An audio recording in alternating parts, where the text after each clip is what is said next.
Good morning, my friends. This is Angie Stewart from My Inner Light here in Kardec Radio. And today is a very special day for all of us. We are celebrating today 8 years anniversary of Kardec Radio. This is such a blessing. It's a blessing for all of us because through 8 years, I'm sure so many people were benefited from the blessings Spiritism can bring to us. And, it's very important. I always advocate Spiritism in English because English is almost a universal language. Almost people from so many different countries are able to understand. And nowadays, with technology, it's also able to translate English into other languages. So it's great that we can spread this beautiful philosophy of Spiritism all over the world. So happy birthday, Kardec Radio, and I'm very, very happy to be part of it and to be here celebrating this beautiful anniversary. So our study that usually is at 9 p.m. on Thursdays is at 9 a.m. Something good to change. It's good to change. It's good for me to change because when it's a holiday, and it's a holiday here in America, I sleep a lot. And today I had to wake up early. Look at the bags under my eyes. So very good. We are awake, full of energy. So let's start our study. If you are new here, we always started with a prayer. Always start with a prayer and end with a prayer. Very short prayer, just to connect us with the enlightened spirits. And in Spiritism, we love to have water when we are praying because we believe the enlightened spirits, they can bless that water and they can put medication that we need, even if our physical body is not sick. We don't know what kind of fluids we are getting through the week. So it's always good to have some type of medication from the spirits within us. So I invite you right now just to relax, close your eyes, and let's do a quick prayer to start. Okay? Dear God, beloved Master Jesus, thank you so much for the opportunity of being here today again, talking about Spiritism and spreading your beautiful teachings, the beautiful knowledge that you, Jesus, brought to us, all the moral teachings of forgiveness, to love each other, to love our mother and father, and most of all, Spiritism teaches us that we are all brothers and sisters, not just the ones from our physical bodies, our bloodlines, but the brothers and sisters from spirit, that many times we have a wonderful relationship with friends and difficult times with ones in our bloodlines. And we are here to amplify it, to understand this love and universal forgiveness. Please stay with us, inspire us, and guide us all. Thank you so much. So be it. Awesome. Very good. Very good. Wow, we have some people that wake up early. Leonardo Vieira, hello, Leo. I know you were earlier than me. Brave guy. Sunshine back. Hello, Sunshine. Vanessa, mwah, mwah. Happy birthday, Kardec Radio. Vanessa is the big responsible for it. We have to be always thankful. Sol Souza, good morning. Hello, Sol. You wake up early too. Teresa, hello, you all. I'm saying like wake up early. It's 9 o'clock, people. Angela, but holiday for me is early. Anyway, we study this beautiful book, Among Brothers of Other Lands, by this it was psychographic by two mediums, two Brazilian mediums, Chico Xavier and Valdo Vieira. And they brought messages from many different spirits about many topics related to Spiritism outside of Brazil, especially in America and in Europe. So it's beautiful messages for all of us. We are in chapter 7. So we studied this book for about 40 minutes, and then we go to this book, The Gospel According to Spiritism. You know, it's a thick book. It's great to study together because there are passages there that needs a little bit of a deeper understanding.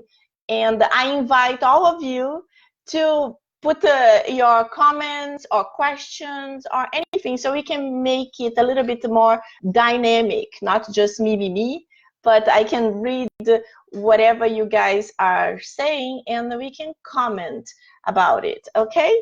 Nora Brazil, hello Nora, welcome. So let's go. If you have the book, page 31st, chapter 7, I will read it. And when I finish, we can start commenting. This chapter has 3 pages. So choosing the representative. The message is from the spirit Hilário Silva. So if you don't know Hilário Silva, he was a spiritual guide for André Luiz. André Luiz is the author of many books, but one of the most famous is Nosso Lar, because now there is a movie. And Hilário Silva was his guide, his spiritual guide, when André Luiz was visiting the lower zones to understand what happened in the lower zones, umbral in Portuguese, what happened there and how you can be rescued. So Hilário is a very good spirit. Imagine if André Luiz is already great, Hilário was guiding him.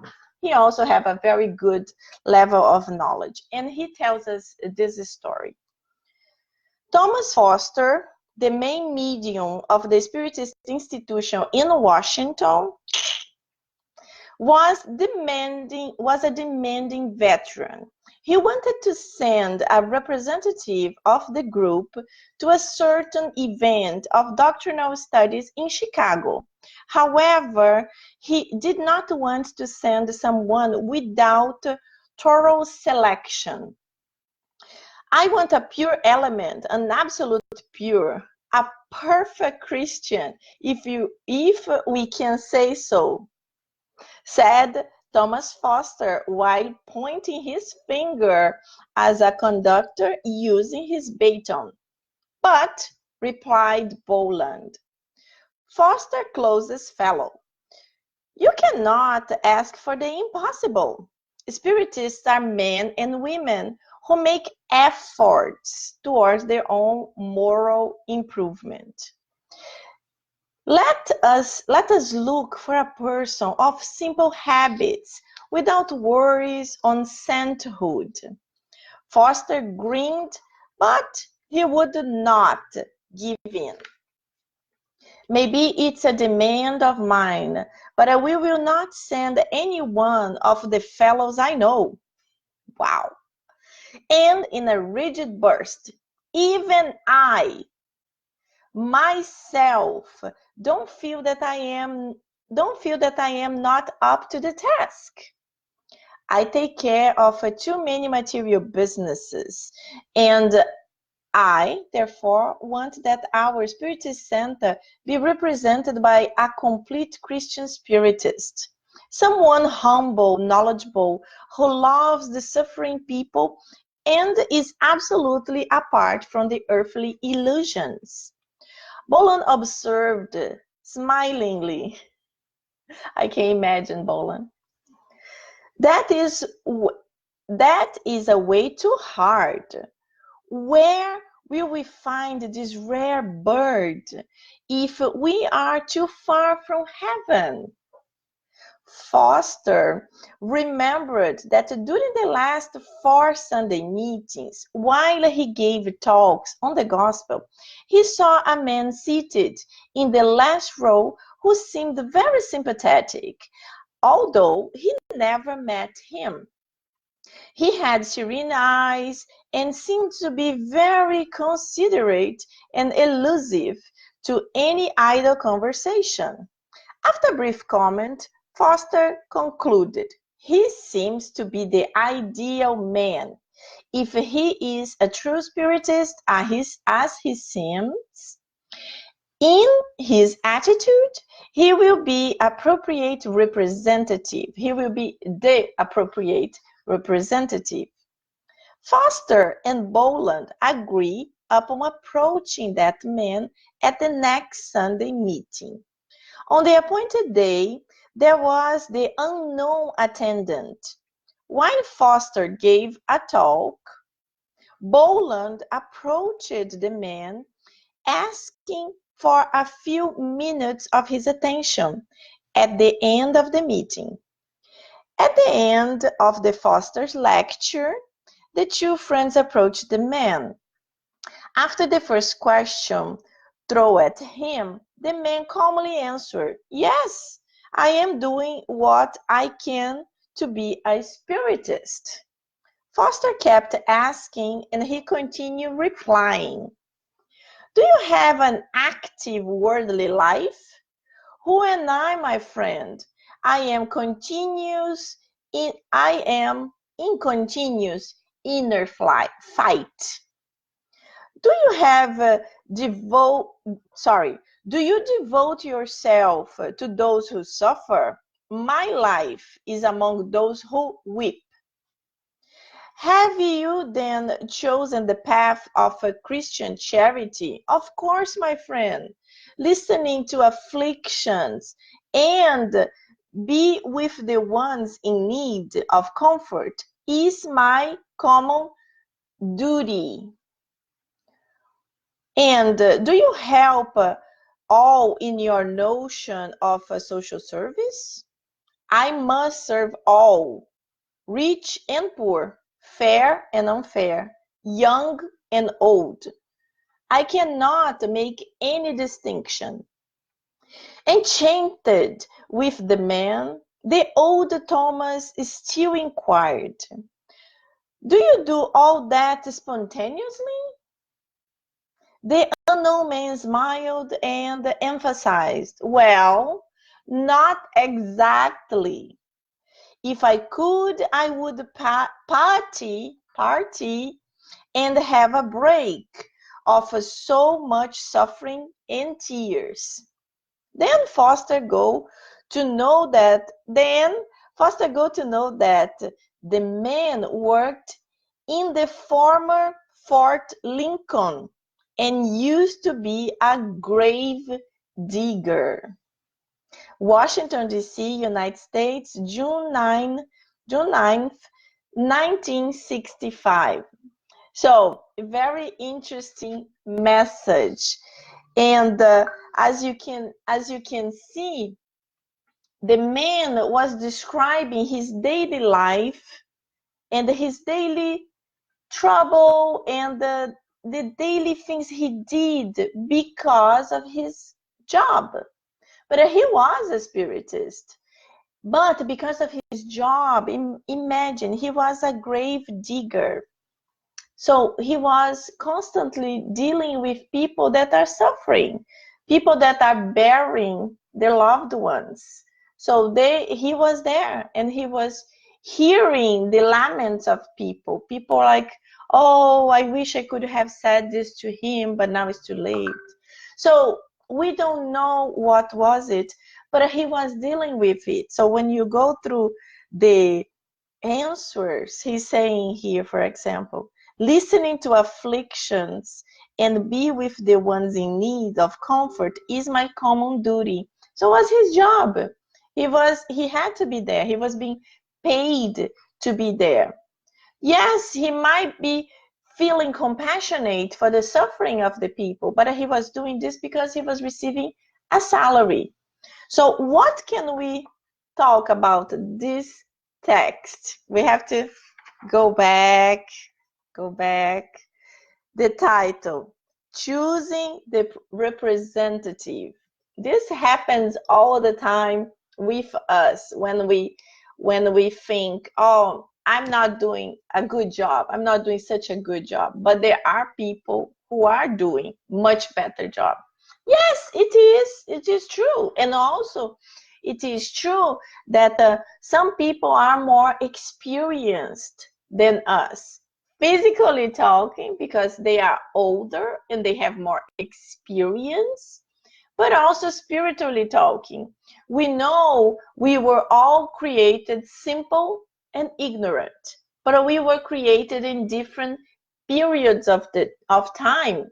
So maybe a spirit was created 1,000 years ago, another spirit 500 years ago, another spirit 300, another spirit 3,000 years ago. So we don't know with whom we are dealing.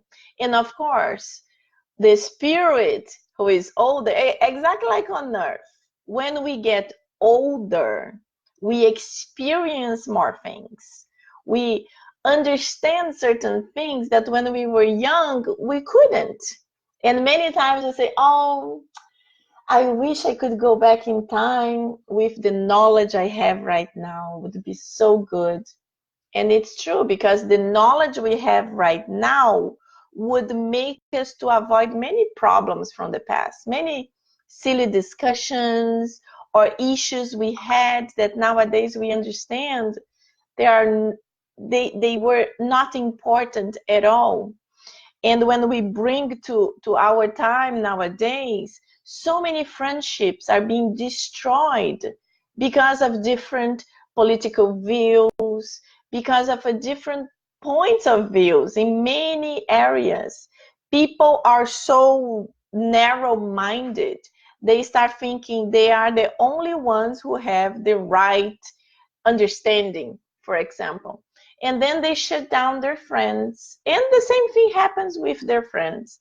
So if everybody could open up a little bit the mind and think, well, maybe this person likes this political view, but this person is still my friend, and everything else, I love this person, so I do not want to fight about it.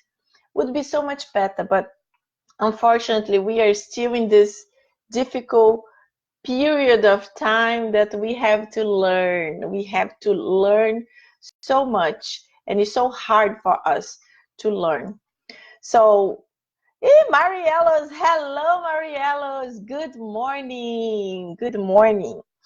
So, my friends, the text that I talked about, the choosing the representative, as we can see here, this man, Thomas Foster, he wanted to send the best person from his spirit center, for example, the best person from his spirit center to this meeting to represent his place, his own house.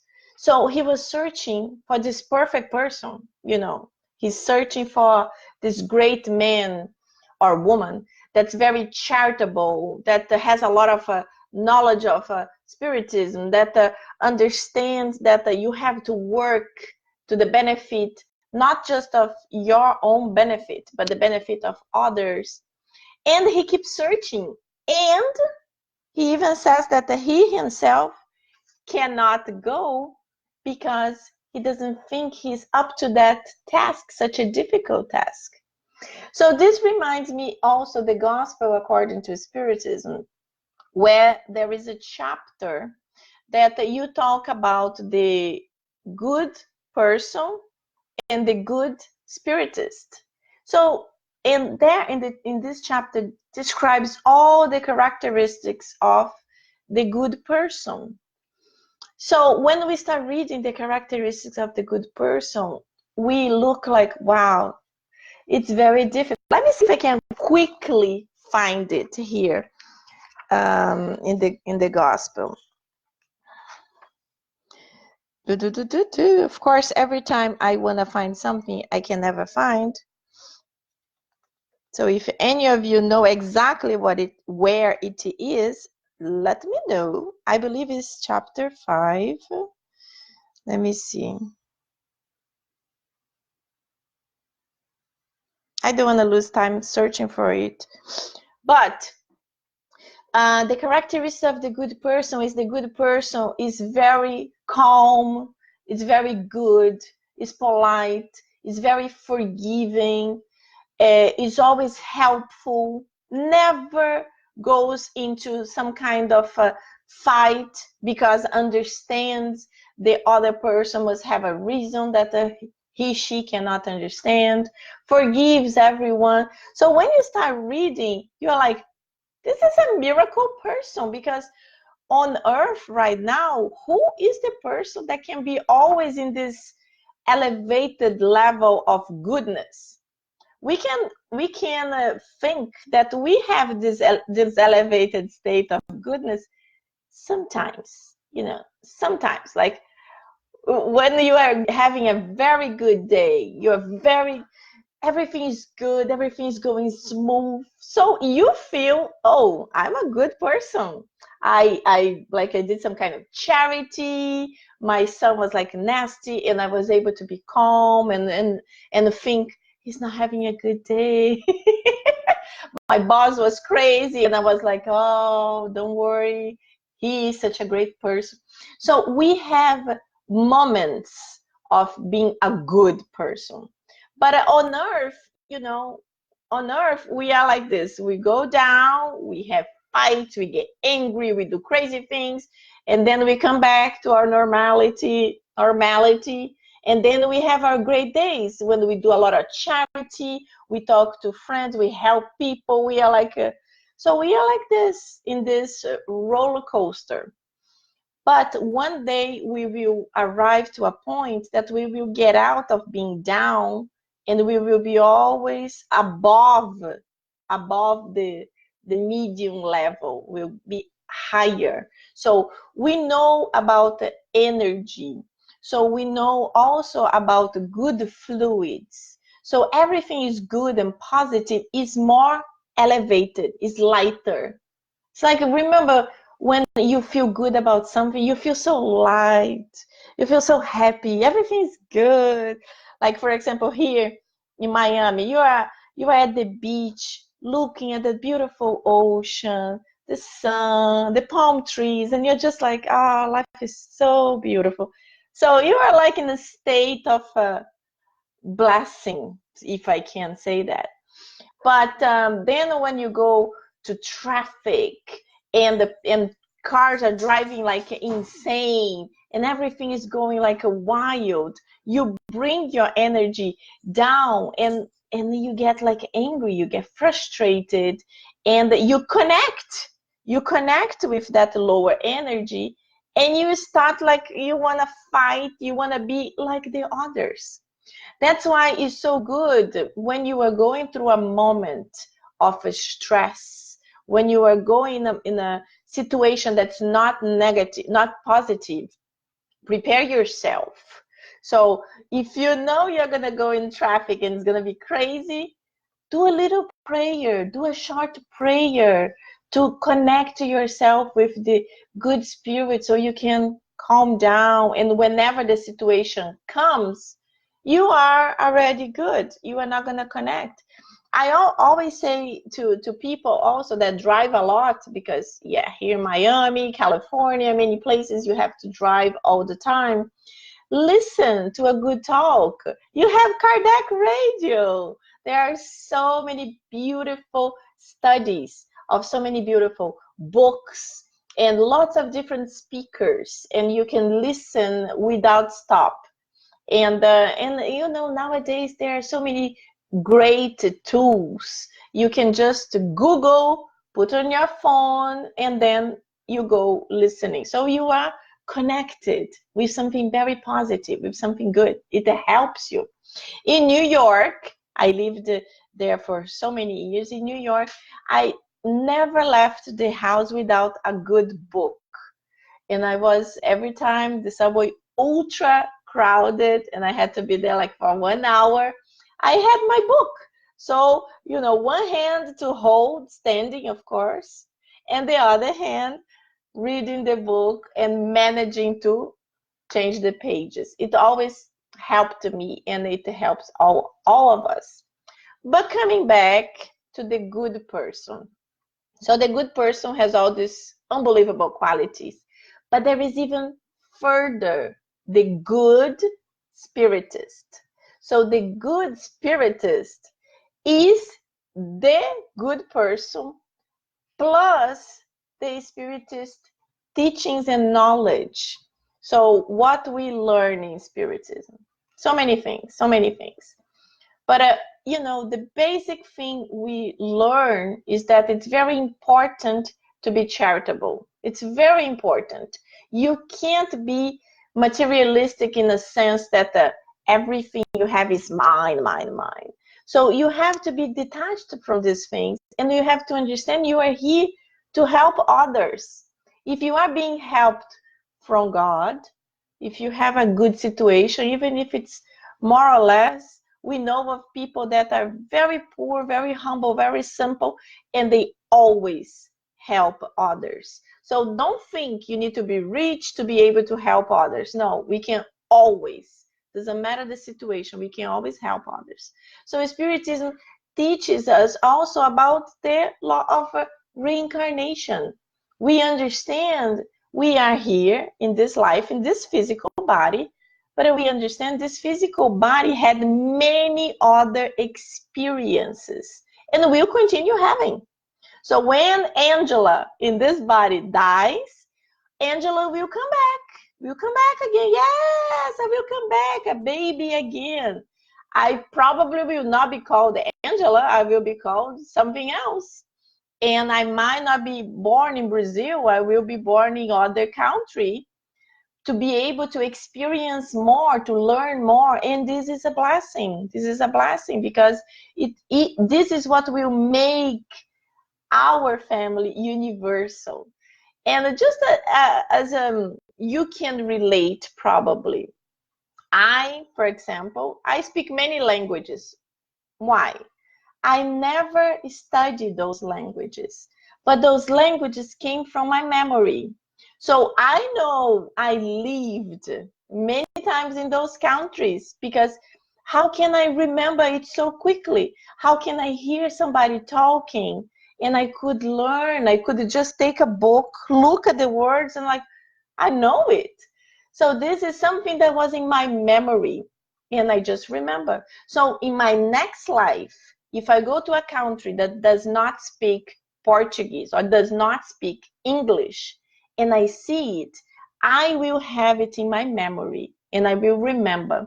Not necessarily perfectly, but it will be like a connection that will help me. And many other things, many other things.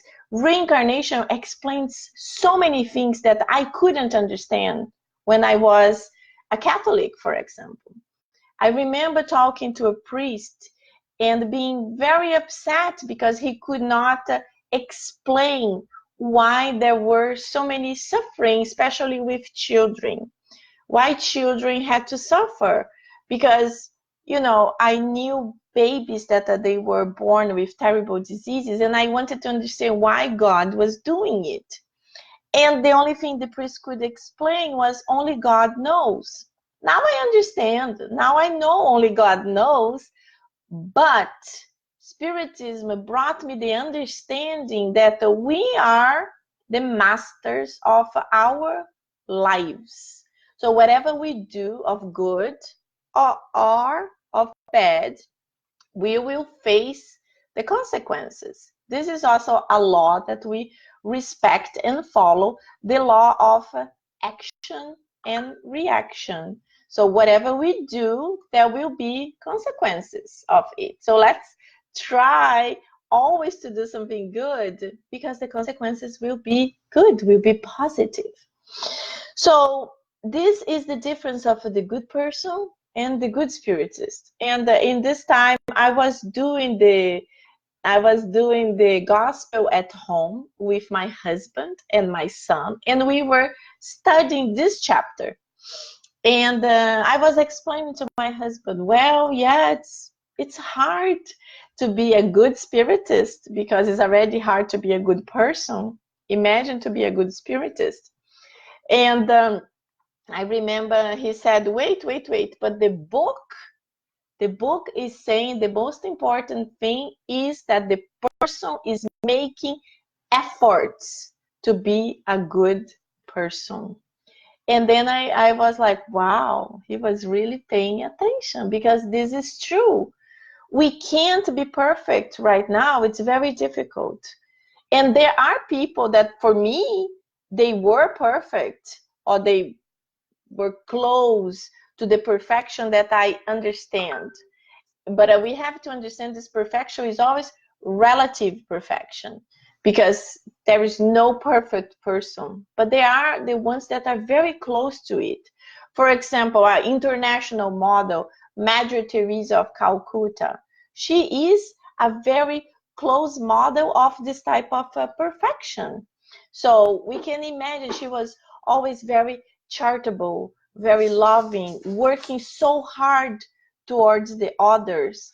And I read her biography, very beautiful, very beautiful. She went through a lot of difficulties when she was younger, and also when she was older, and she was like, she understood, she wanted to serve God, but she also understood she did not want to serve God in the way the church had. In the way that the church had was like putting them in a monastery, and that they, all the women, stay together praying to God, thinking about the good things. Yes, it is good, but Mother Teresa understood that she had to be active. She had to be working hard to help others. So she asked to go to a very poor place where she could work hard to help. And that's how she flourished, because she went to India, such a poor place where like hundreds of people die on the streets, and because they have the different levels of castes, they believe a higher level cannot go to the lower level, and they are the ones that are called the untouchables, that no person from India can touch that person, because they will be contaminated by something really bad.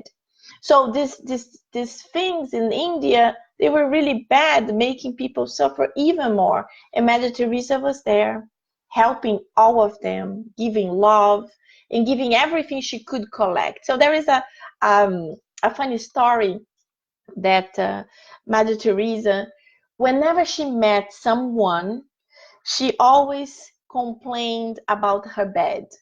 So she always said, oh, my bed is so bad. I feel so much pain, my back, my legs, my this, my that.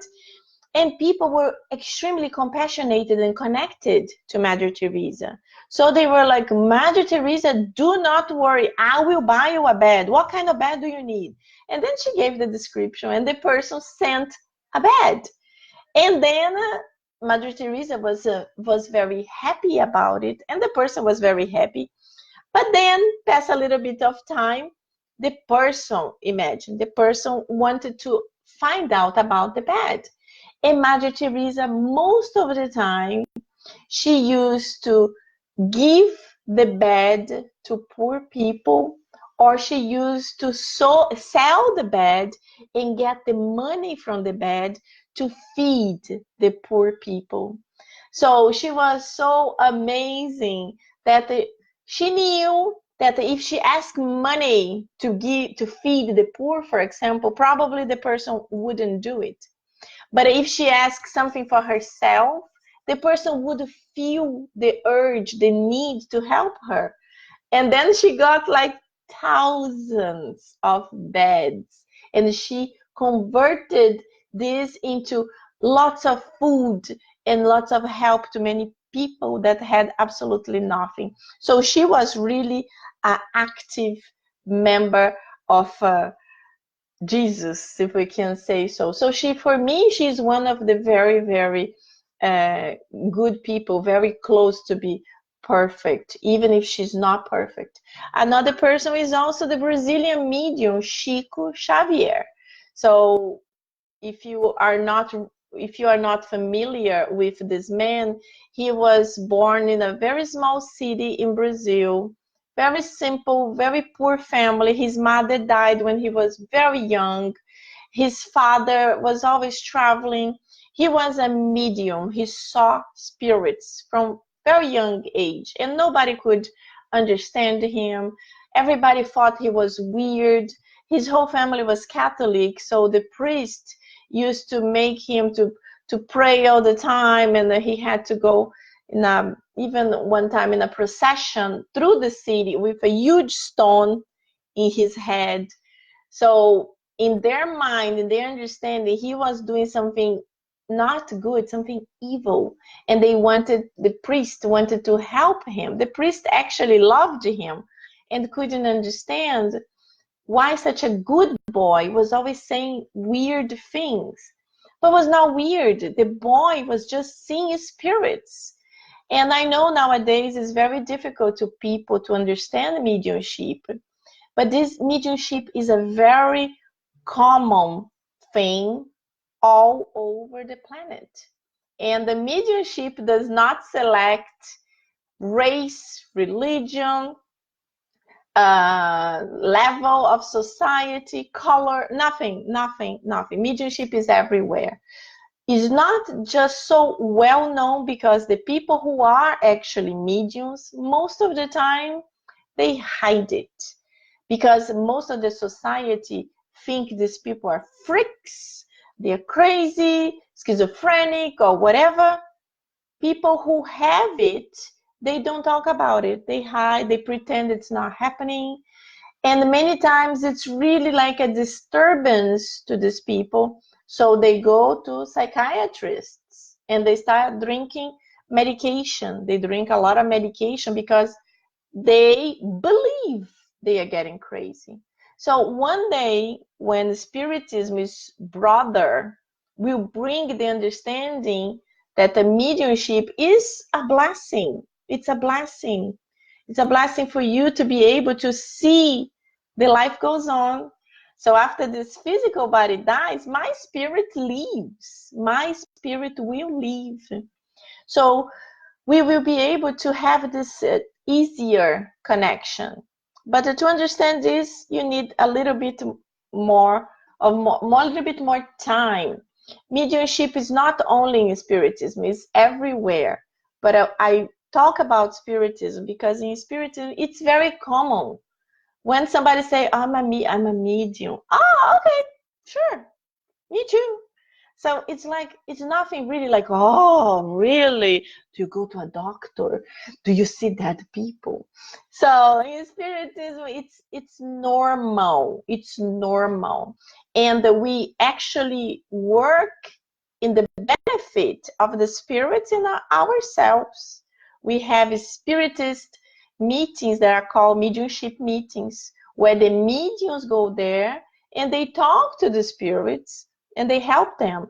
And through their experiences, when they tell their lives, what happened, the pains and sorrows, we here incarnated on earth, we learn with them. And we're like, wow, I cannot do this because the consequence will be that. So there are many ways to learn that. You don't need the mediumship meetings. In the beautiful books of Spiritism, we have many novels, we can say. And in these novels, there is experiences of the spirits. They teach us so much. That's why in Spiritism, we are always reading. We read a lot, a lot. You have no idea how many books I have. And every time I go to a Spiritist center, I'm buying books. And then I have to organize my agenda so I can read all these beautiful books. Oh, let me show you. This is the one that I'm trying to finish now. It's not very thick. This is Divaldo Franco. Yes, it is in Portuguese, this one. But I think this is in English too. It's called The Diamond Necklace. It's from Divaldo Franco, the very famous medium from Brazil. So we are always learning. We are always learning through experience, through the books, through lectures, through our talks. It's important for us to be connected with goodness, to be connected with something that's better than us. And when we go back to our book, this man, Thomas Foster, he's searching for the impossible. That's what his friend, his good friend, Boland, is telling him. At this moment on earth, this is impossible. And then Boland even mentions, Spiritists are men and women who make efforts towards their own moral improvement. That's what we have. We have people who make efforts. We are all making efforts, me and you. Look at this. It is 9:40 right now. It's a holiday. We could be sleeping, and we are here. We are here bettering ourselves.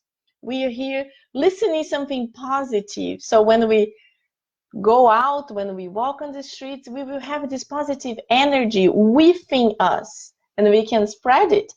But this is what Boland was trying to tell him. It's impossible to find a perfect person on earth at this moment. But let's search for that person that's trying to better themselves, and let's send this person to this meeting that you want. But he was very hard-headed. No. We need to find the perfect person. I think I'm not perfect either, but I see a man that I think it's perfect. And this man comes to the meeting on Sundays. That's what he said. But then, as we know, when they go to talk to this man, he was a man making efforts to better himself. He was not perfect. As he even said, if I could, I would party every day and have a break of so much suffering and tears. So he was normal. We are like this too. Who doesn't want to go to a party and not think about work? We all want to do that. If we could not work, we would. And we know it's not good. Because when we work, we are working our brain, we are meeting other people, we have to study, we have to be concentrated, and we are also producing for society in general. We are bettering ourselves, and we are bettering our own city, country, whatever. But we are all kind of lazy. If we became millionaires, would you work? Probably not. Probably would be on the beach. So that's why it's good. Whatever we have right now is what we need. And it's good. Because God knows so much better than all of us. And many times we are asking for something. We ask for something. And we never get it. And we think, why God doesn't want me to have it? It would be so good. It would be perfect. It would be this and it would be that. No, it wouldn't. It wouldn't. Because many times whenever we get whatever we think is the best thing in the whole planet, we feel empty. After a few weeks of happiness, we feel empty. So everything we have, that's what we need. Not only materially speaking, but in general, whatever we live, whomever is our roommate, who is our husband, who is our son, you need that person right now. And you have to learn how to deal with that person, for example. We have to learn that you have good qualities and the other two. You have bad issues and the other two. So we have to work on these issues and better ourselves. Help the other and you will help yourself. I can talk about my own marriage. I have qualities, my husband has qualities. I have defects and he also. But because we love each other, whenever I'm doing something that's not very good, he comes and says, Angie, this is not good. Don't you think so? Don't you think this? And then he's able to show me that's not good. And then I'm like, wow, it's not good really. And I thought it was. And the same thing with him. whatever, something is going on, and I say, listen, don't you think if you did like this, and this, and this would be better? Many times he say no. And later on, he's like, yeah. But that's the point. You are not going to impose something on somebody else. You are going to just suggest, lovingly suggest. If the person is open to accept, he, she will accept. If it's not, they will shut down. And whenever the correct moment approaches, the person will flourish and open to it. So this was the message from chapter 7. So now we are going to go to Gospel According to Spiritism to talk about a very tough subject. We are going to talk about chapter 5, and we are in Blessed Are the Afflicted, and this title is Suicide and Insanity. Very tough subject, and this is one of the toughest cases when we have a mediumistic meeting. I already explained a few minutes ago. And when a suicide comes and he's so desperate, she's so desperate and needs so much love, because a suicide, he does not understand what happened. In his mind, he was gonna kill himself and disappear, and all his problems would disappear. But in Spiritism, we know our physical body dies, but our spirit lives forever. Yes, the spirit lives forever. The physical body dies. The physical body is a blessing, is a gift that we received from God, and we have to take care of this physical body for the period of time that we have. We don't know if in this life I will be able to live 50 or 80 or 90 years old, maybe more. I don't know. We don't know. But whatever amount of energy, amount of energetic fluids we have to live, we have to respect. We have to respect our body and love it. And yes, sometimes it's very difficult. Sometimes we all go through problems that are very painful and very complicated, and we get actually kind of desperate. But we have to learn that we have to be strong and we have to overcome it, because taking our lives is not gonna help. It's not gonna change anything, especially because we will wake up in the other side of the life, in the spiritual side, full of pain, because we really did something terrible. We killed ourselves. We removed our lives. This is something that's forbidden, if you can say. The two worst things is to kill yourself and to kill somebody else. But killing yourself is still worse. It's still worse. Let me just read a few comments here before we go into this other subject. So Teresa said, thanks for saying this. It's hard to own these times when I don't act better than I feel. Good reminder for our humanness and not fall into guilt. Yes, Teresa, don't worry. We are all there. We are all there. And many times we have friends that remind us. For example, my son, sometimes when I'm angry and I'm fighting with him and you don't do this, you don't do that, he's like, I like you more when you are in the spirit center. Because when we are in the spirit center, or when we are among friends, for example, we try to do our best. But when we are usually in our own home, we are harder. We are harder. And yes, of course, as a mother, you have to direct your son. You have to give good examples, and you have to make them to work. And, teenagers, this is really like difficult. But we all have our moments of up and down. And sometimes these reminders bring us to, whoa, wait, yes, let's calm down a little bit and move on. So the important thing is that we have to understand we all make mistakes, but we have to make efforts to not make these mistakes all the time. We have to make efforts to, oof, I don't do this anymore. I'm better now. So we pray, we calm down, and we move on. That's the very important thing. So cute. Jake Rudge. Hello, Jake. Welcome. Oh my God, his comment is funny about food in a spiritist study. That's kind of lost. Okay, so we are gonna continue. I will read, and then and then we can comment a little bit.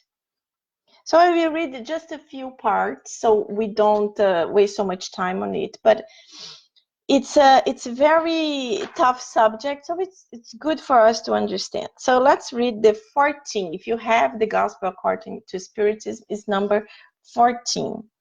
The calm and resignation acquired in the manner of looking at earthly life and in the faith in the future gives the spirit a serenity that is the best preservative against insanity and suicide. So this is important. The calm and resignation acquired in the manner of looking at earthly life and faith. So this is almost, you have to have these three things: calm, resignation, and faith. So you are going through a terrible financial struggle. You have to remain calm. I know it's difficult. I need to pay bills, but you have to remain calm, because when we get stressed, we make wrong decisions. Resignation. Many times we have to accept things that we don't want, but there is no other way. So if you tried everything and you cannot change, accept it. Accept it and have faith, because God never closes a door without opening two windows. So whenever a door shuts down, a window will open. But we have to be in a calm state to be able to see the window is open. Although we reach to a point that we think there is no escape. We know of lots of suicides that the people could not date a girl or could not date a guy, and they decided to kill themselves. What is crazy? Because if a person don't love you, there will be others that will love you. And the most important thing is that you have to love yourself first. You don't need anyone else loving you besides you. You have to love yourself, because when you love yourself, you will be so radiant. You will be so with such a good energy and good vibration that you will attract people that will be worth it of you loving them. Because I always say it's better to be alone than in a bad company. And this is true. Yes, the human being is not doesn't want to be alone. The human being wants always to be with someone. We always want to share love, especially women. Women are this type of beings that wants to be with someone else. But we have to love ourselves, because when we love ourselves, we are able to see this is not good for me. I don't want it. Or he doesn't want me. It's okay. It's better, because I will find somebody else that's much better. It's much worth it. And sometimes you need to spend some time alone, and yeah, it can be difficult, but it's better for you. You will start knowing yourself. Start practicing meditation. Meditation is a great practice that calms us down, connect us with the divine, and help us to see our problems in a different perspective. So a lot of people who do this, who kill themselves because of a person they were obsessed almost, they repent when they arrive in the other side. So most of people who commit suicide, they write letters.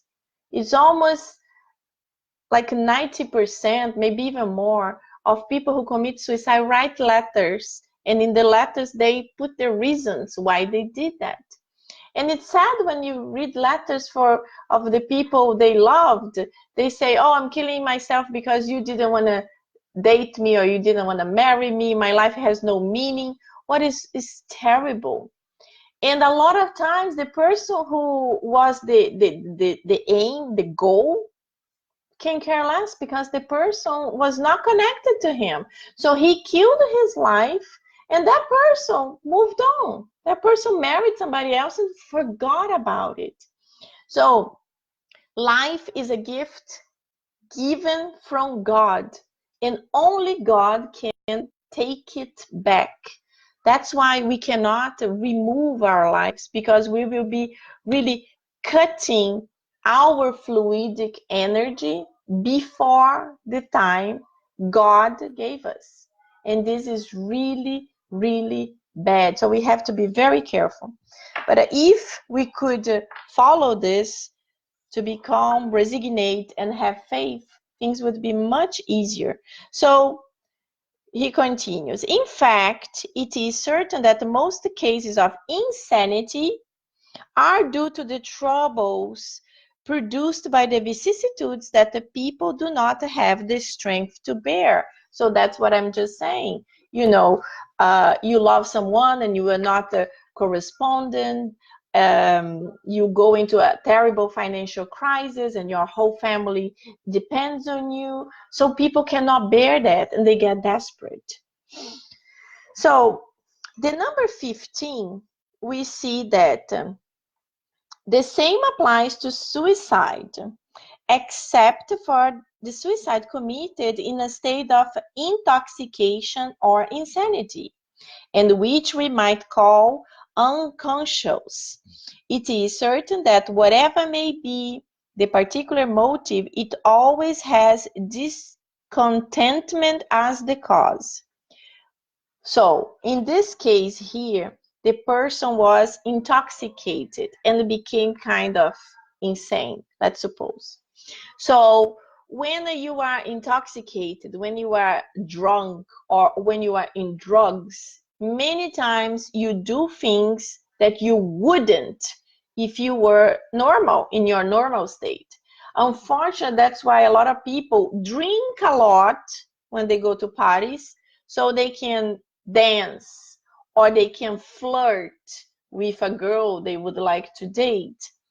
But then you many times you become like ridiculous, because you reach to a state that you are so extremely bad, and you don't have conscience of that. You think you're doing good.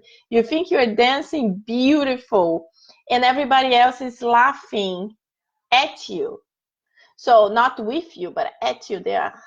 So we have to be very careful. And in the case of suicide while intoxication, you know, you have a little bit of how can I say? Let's suppose when you wake up in the other side, you were not fully conscient of what you did. So your level of I'm not able to explain this in English correctly, but what I'm saying is that when you're fully conscient of what you're doing, it's worst for you because you really wanted to kill yourself. But when you are not fully conscious, it's a little bit better, but very little, because you are not fully conscient of that. But anyway, suicide, it's bad anyway. And in number 16, it talks about the materialistic ideas. So the materialistic ideas, unfortunately, are ideas who bring a lot of suicide to happen, because people are connected to ideas that after this life, there is nothing. So we live now and that's it. When we die, that's it. There is nothing else. There is nothing else after this physical life. What is not true? And in Spiritism, we know it's not true. So one day we will reach to a point, the materialistic ideas will diminish to a point that will be rare to a person to say, I don't believe in God, or I don't believe in life after physical life. Right now, unfortunately, it's common. There is a lot. But one day, in one point in our evolution, Earth will be so much better, and the ideas of spirits will be so broad that the people will understand. No, I will die, but my spirit lives, and it will be great because I will meet the people I loved so much and left before me. My parents, my grandparents, my aunts, my great friends. And this is what the Spiritism brings to us, this beautiful idea of hope, that we better ourselves, we help the others, and one day we will be united to all the ones we loved and are going to be far of us. So next week, no, in 2 weeks, we will continue talking a little bit more about suicide because it's very tough. But then we are going to move on to suffer well or suffer badly. That's a very interesting point, also very important. So my friends, it's 10:02 and Kardec Radio already turned off, but we are still on Facebook. So let's do our final prayer. And when we finish, drink your water. I hope you have water next to you. So let's calm down, close our eyes, and pray. Dear God, beloved Master Jesus, our guardian angels, thank you so much for this moment where we studied, where we try to improve ourselves and help, Master Jesus, that we can leave our homes and we can put in practice all this positiveness that we were talking about. Help us to be more patient. Help us to be more charitable. Help us to avoid disagreements. And if they have to happen, let's help the others, help us also to be the mediators. So instead of instigators, we'll be the ones trying to dissolve and resolve the problem. Please, Master, send this loving energy to all our beautiful blue planet and help us to connect again here in 2 weeks. Thank you so much. So be it. So, my friends, very happy 4th of July to all of you here in America. And today we are celebrating the 8th anniversary of Kardec Radio. I'm so excited. This is great. Please spread the word, share with your friends. And we are from My Inner Light here in Miami. And if you know anyone in Miami that would like to join us, please let me know. I would be super happy to have their contact.